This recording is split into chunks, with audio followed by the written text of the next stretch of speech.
palavra do Senhor agora, por meio da devocional que vai ser ministrada pelo nosso irmão Henrique. Vamos voltar nossa atenção à palavra do Senhor. Boa noite, irmãos. Boa noite não, né? Bom dia. Desculpe. Queria pensar um pouco essa manhã sobre a seguinte pergunta: quem é Deus para você? Você já pensou sobre essa pergunta? Ou pensa nela cotidianamente? Se fizermos essa pergunta para diversas pessoas, vamos ter diversas respostas. E alguns dirão que Deus é um ideal, outros dirão que Deus é um outro nome para bondade, beleza ou verdade. Ou ainda outros dirão que Deus é vida ou o motivo da nossa existência.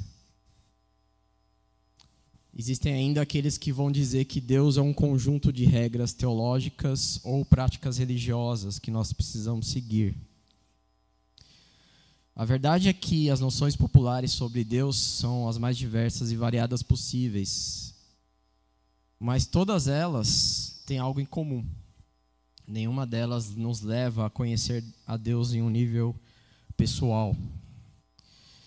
E enquanto essas percepções sobre Deus admitem a existência dele, elas não consideram Deus como alguém que nós podemos conhecer como conhecemos as coisas ou pessoas deste mundo.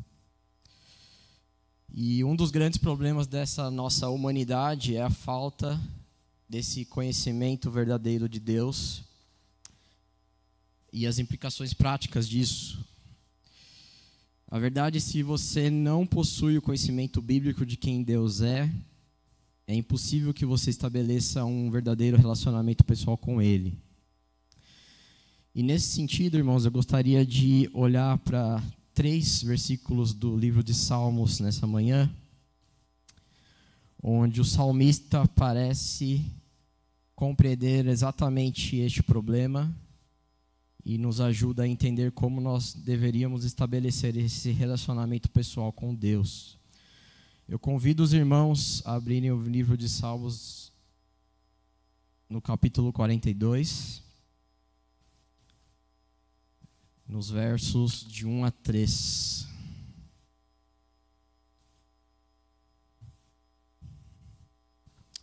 Antes de lermos, eu gostaria de recomendar aos irmãos, se os irmãos querem um livro para fazer devocional, esse livro aqui é um livro de A.W. Tozer, conhecido como A Procura de Deus. Ele tem 10 capítulos, é bem curtinho, mas é um livro excelente sobre o assunto. Então, se os irmãos quiserem se aprofundar, eu recomendo. Parte do que vamos ver hoje aqui está nesse livro. Vamos ler? O versículo 1 diz assim: como suspira a corça pelas correntes das águas, assim por ti, ó Deus, suspira a minha alma. A minha alma tem sede de Deus, do Deus vivo. Quando irei e me verei perante a face de Deus? As minhas lágrimas têm sido o meu lamento, o meu alimento dia e noite, enquanto me dizem continuamente: o teu Deus, onde está? Até aqui. Irmãos, em todo o Salmo 42, nós podemos encontrar o salmista ansiando por um relacionamento real e profundo com Deus. Algumas frases como: a minha alma tem sede do Deus vivo, o meu auxílio e Deus meu. Mais para frente ele diz: digo a Deus minha rocha. Mostram que o salmista entende a necessidade de sua alma se relacionar com Deus. Mas eu gostaria de pensar em alguns fundamentos que estão por trás dessa consciência. Gostaria de destacar algumas verdades presentes nesses 3 primeiros versos e, com isso, nos ajudar a entender a necessidade de termos este relacionamento real e profundo com o nosso Deus.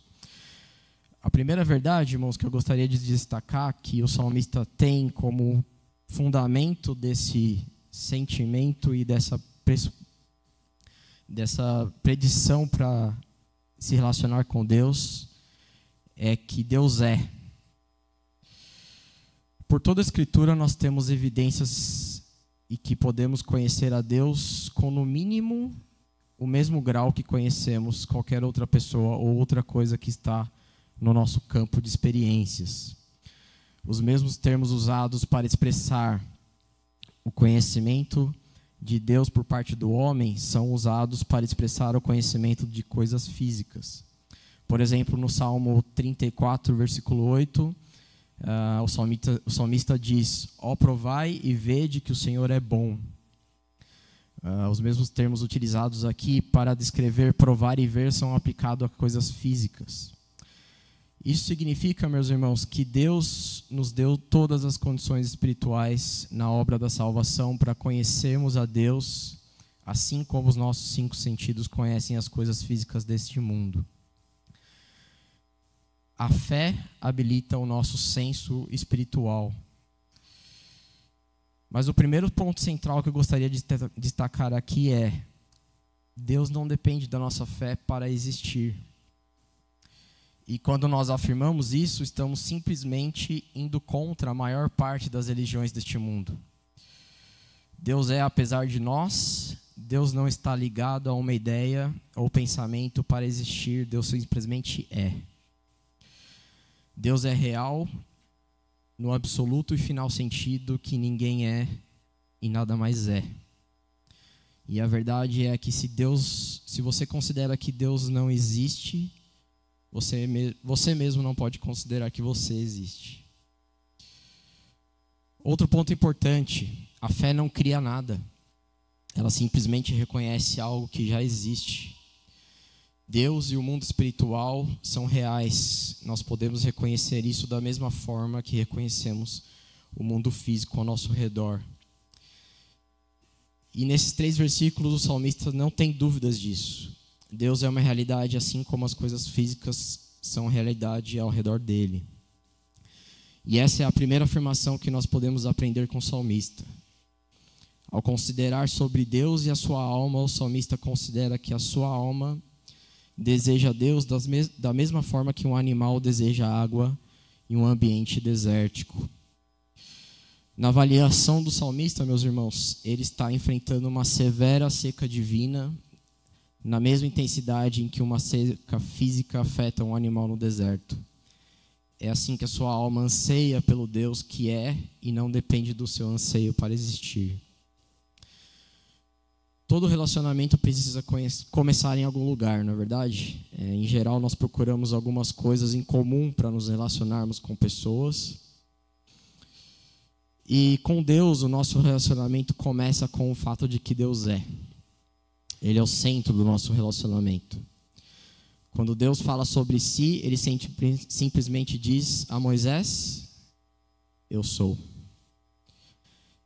A maior parte das nossas dificuldades em nos relacionar com Deus passa pela nossa tentativa de transformar Deus mais parecido com a nossa imagem ou com o nosso querer.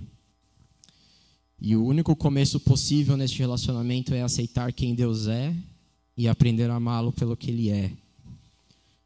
Por isso nós devemos começar por isso. Deus é antes de tudo, sobre tudo e apesar de tudo. O segundo fato, meus irmãos, que nós precisamos aprender com o salmista é que Deus está presente. E é aqui que as coisas começam a se complicar. A doutrina da presença de Deus é geralmente confundida com alguma forma de panteísmo. Em geral, as pessoas acreditam que o Criador e a criação são as mesmas coisas, que Deus é a soma de todas as coisas criadas. Por isso nós vemos pessoas adorando a natureza e outras divindades.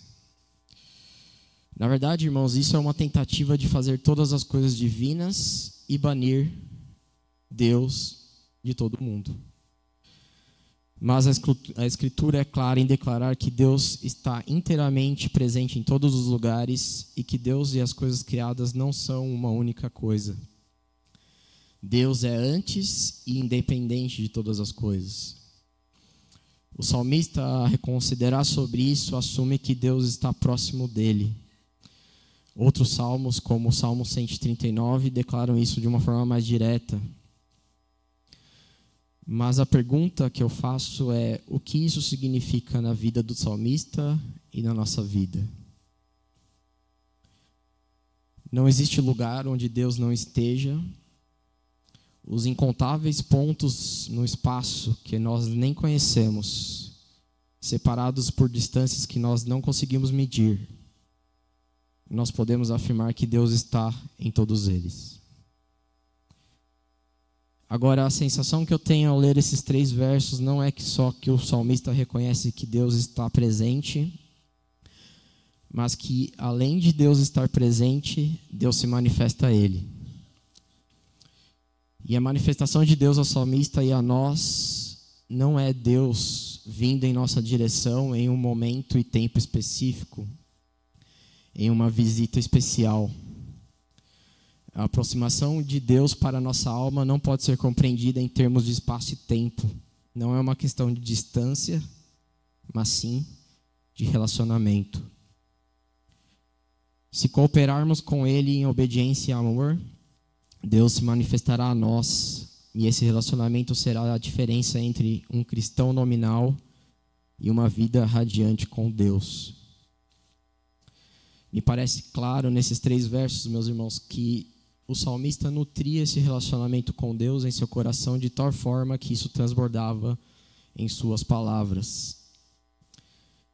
A minha alma tem sede de Deus, do Deus vivo, é a confissão de um coração que, embora atribulado, entende que Deus está presente e que Deus se manifesta a nós.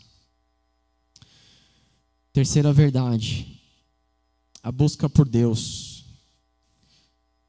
A terceira verdade que nós podemos encontrar neste trecho é que nós devemos buscar a Deus. E nós precisamos partir de um princípio que é: nós buscamos a Deus somente porque Ele nos buscou primeiro.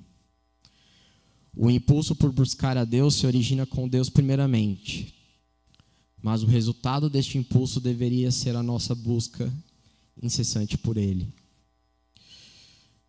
A maravilhosa doutrina da justificação pela fé tem em nossos tempos caído na maligna companhia e tem sido vivida por muitos de uma forma que tem afastado muitos de Deus.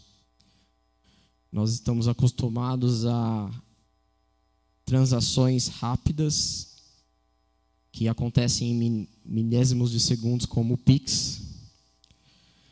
Mas a verdade é que a nossa conversão se tornou mecânica e não espiritual. A fé agora, meus irmãos, precisa ser exercitada sem se preocupar com a vida moral e sem nenhum constrangimento com o nosso pecado. Cristo deve ser recebido sem criar nenhum amor especial por Ele na alma do recebedor. O homem é salvo, mas ele não tem fome e não tem sede de Deus.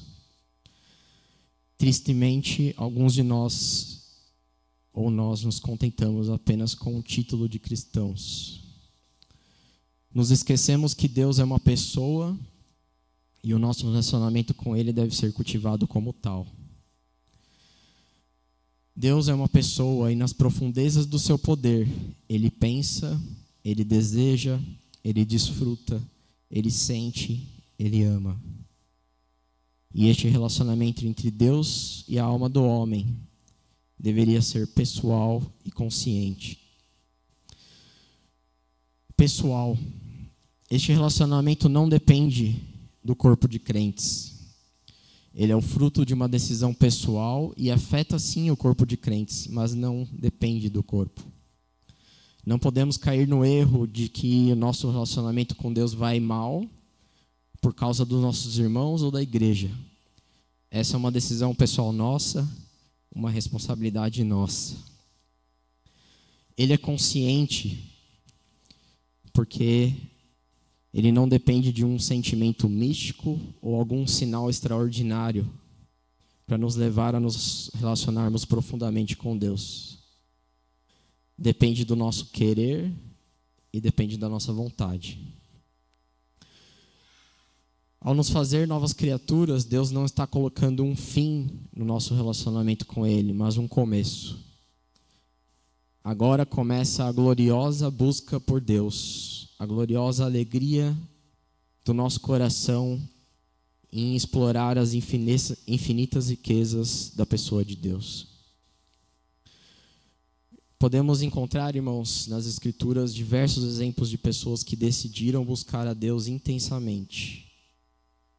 A vida de Davi, Paulo, Jó, Moisés, homens imperfeitos, mas que decidiram buscar a Deus incessantemente.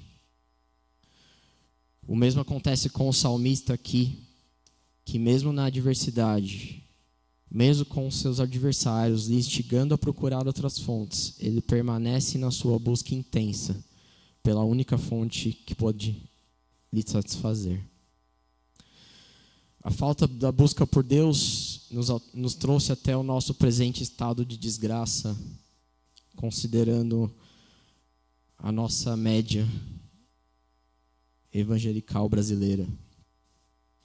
A baixa qualidade da nossa vida religiosa é o resultado da nossa falta de desejo por Deus. E a verdade é que Deus espera que nós o busquemos. Nós vivemos em uma época de coisas complexas.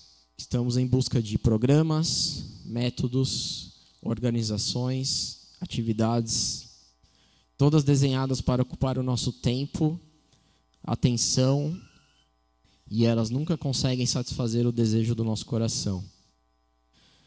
A simplicidade de buscar a Deus é dificilmente encorajada em nossos meios evangélicos. A simplicidade de sentar, ouvir a palavra tem sido substituída por métodos seculares de comunicação.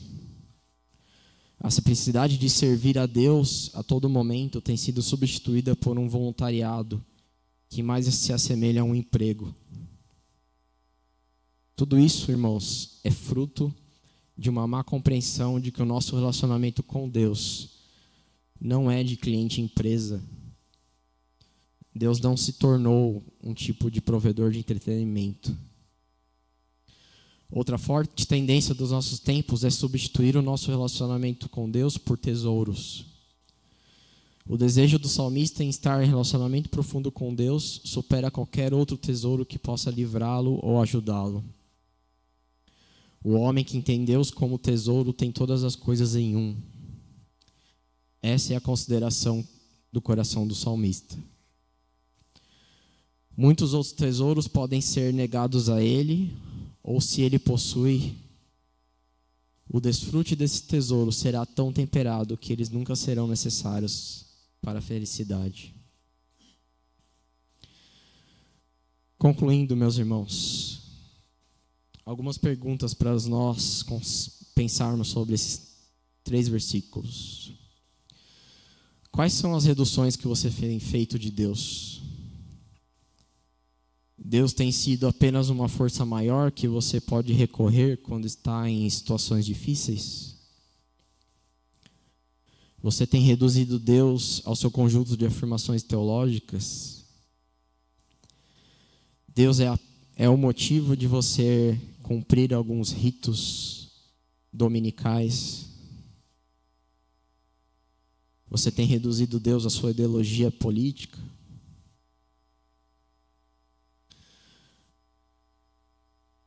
A verdade de que Deus está completamente presente em todos os lugares tem feito diferença na sua vida?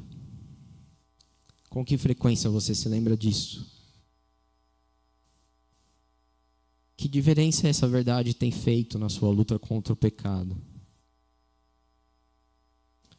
Qual tem sido o seu relacionamento com Deus? O seu relacionamento com Deus foi reduzido a um título? Seu relacionamento com Deus foi reduzido a um conjunto de normas morais que você precisa seguir? Seu relacionamento com Deus está contido nos momentos que você está aqui, nesse templo? Nos momentos difíceis da sua vida, a sua alma anseia pelo quê? Nos momentos alegres da sua vida, a sua alma anseia pelo quê?